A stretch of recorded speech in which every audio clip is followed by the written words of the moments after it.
اس طرح مولانا ابوالکلام آزاد مرحوم تو میدان چھوڑ گئے،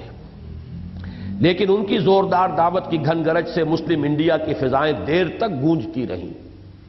اور پھر کم و بیش 10 ہی سال بعد ایک باہمت نوجوان، یہ مراد ہے مولانا مودودی،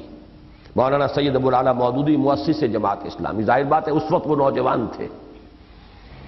ایک باہمت نوجوان نے مولانا کو ان کی زندگی ہی میں مرحوم قرار دے کر، یہ مولانا مودودی کا جملہ ہے مولانا ابوالکلام آزاد کے لیے، ابوالکلام مرحوم جو زندگی میں لکھا تھا، وہ ابوالکلام مر گیا جو الہلال اور البلاغ کی دعوت دینے والا تھا۔ ایک استعارے کا انداز ہے یہ کہ وہ زندگی کا اب تو نقشہ جو ہے ان کا بدل گیا، اور وہ ایک نیشنلسٹ سیاست جو ہے اس کے اندر لگ گئے ہیں، وہ ایک جہاد حریت میں تو ان کا حصہ ہے، لیکن وہ غلبہ دین اور اقامت دین کی زوردار دعوت جو تھی اس کے اعتبار سے ابوالکلام جیتے جی فوت ہو چکے ہیں۔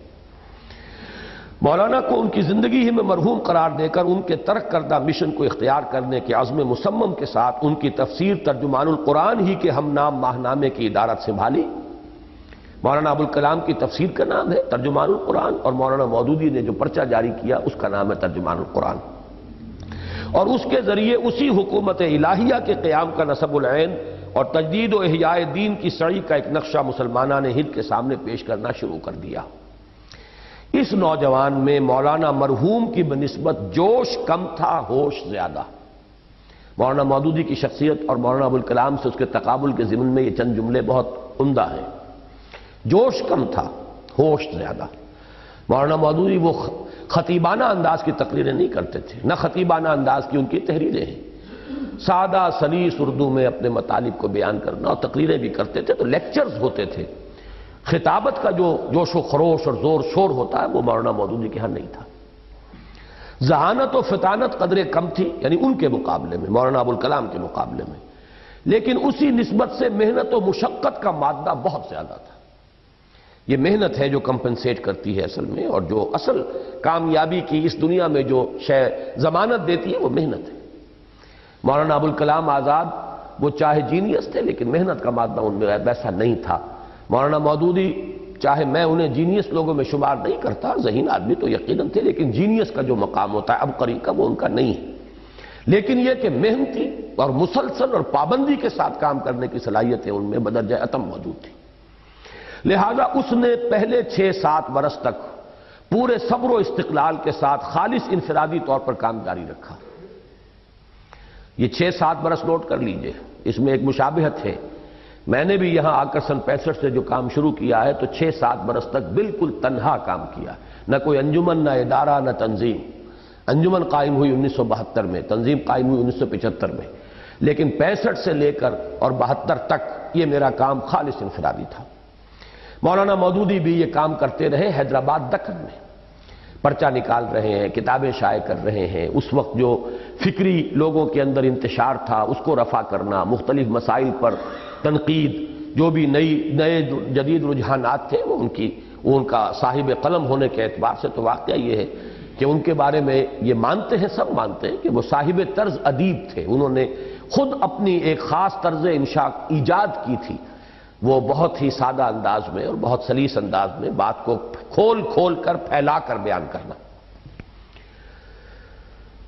تو پہلے 6-7 برس تک پورے صبر و استقلال کے ساتھ خالص انفرادی طور پر کام جاری رکھا، پھر کچھ عرصہ دارالاسلام کے نام سے ایک ادارے کے تحت کام کیا۔ یہ وہ ادارہ تھا جو علامہ اقبال نے قائم کرایا تھا، اور مولانا کو پھر دعوت دی تھی اور وہاں پر مولانا رہے ہیں۔ اگرچہ اس کے جو مؤسس تھے جنہوں نے وقف قائم کیا تھا ان سے مولانا کے مزاج کی ہم آہنگی نہیں ہوئی، لڑائی بھی ہو گئی، ایک دفعہ وہاں سے لڑ بھڑ کر مولانا لاہور واپس آ گئے، یہاں یہ جو اسلامیہ پارک ہے یہاں مکان کرائے پر لیا، یہیں پر جماعت اسلامی کی تاسیس کی 1941 میں، لیکن پھر وہ چودھری نیاز علی خان صاحب پھر آ گئے، پھر لے گئے، تو اس طرح کا معاملہ رہا، جو سکون جس کو کہتے ہیں وہ حاصل نہیں تھا، اس لیے کہ ادارہ ان کا اپنا نہیں تھا۔ اس معاملے میں بھی ساتھ کے ساتھ واضح کرتا رہوں، اس معاملے میں مجھ پر اللہ کا فضل بہت بڑا ہوا ہے، وہ یہ کہ میں نے جو پہلے ادارہ قائم کیا وہ خود قائم کیا ہے، اس میں اپنا ویٹو رکھا ہے، اختیار میرا ہے، جو بھی ساتھ دے رہا ہے میرا ساتھ دے رہا ہے۔ مجھے کوئی بھی اس 17-18 سال کے اندر وہ اس طرح کی صورتحال سے سابقہ پیش نہیں آیا جیسا مولانا کو نیاز علی خان صاحب کے ذریعے سے پیش آیا، اس لیے کہ بہرحال وقف کرنے والے وہ تھے، متولی وہ تھے، اختیارات تو نیاز علی خان کے ہاتھ میں تھے، کام کرنے والے مولانا مودودی تھے، وہ تو گویا کہ غیر کی جگہ میں بیٹھے ہوئے تھے،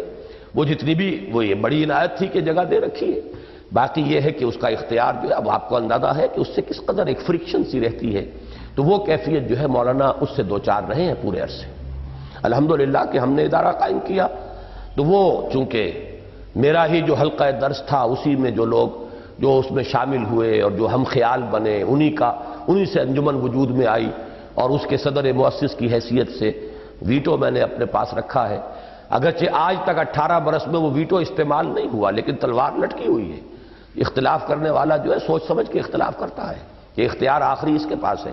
لیکن یہ کہ آج تک یہ کہ فیصلے ہمارے متفق علیہ ہی ہوتے رہے ہیں 18 برس، یہ ایک علیحدہ بحث ہے، اس کو بھی ہمیں زیر بحث لانا، اس مسئلے کو بعد میں یہاں صرف تذکرہ کیا میں نے۔ اور بالآخر سن 41 میں جماعت اسلامی کے نام سے ایک جماعت کی بنیاد رکھ دی اور ایک منظم جد و جہد کا آغاز کر دیا۔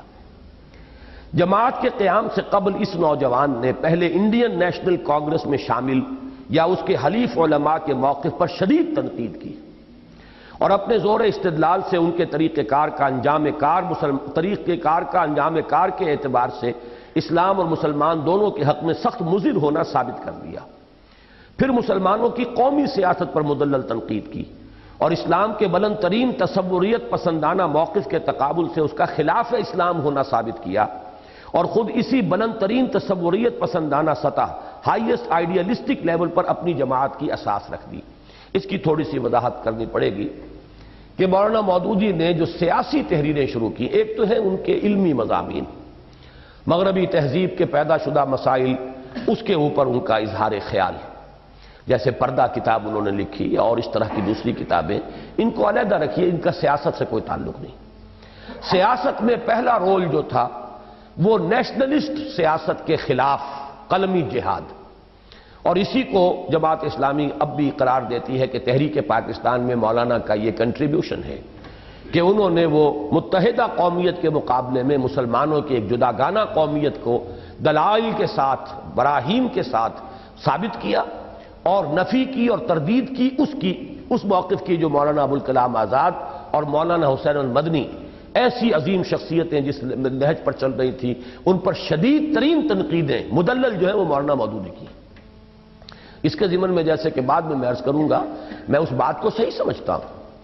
اگرچہ میرے نزدیک وہ چیز حرام نہیں تھی، وقتی تدبیر کے طور پر، ایک جوائنٹ ڈیفنس کے طور پر ایک متحدہ قومیت میرے نزدیک حرام نہیں ہے،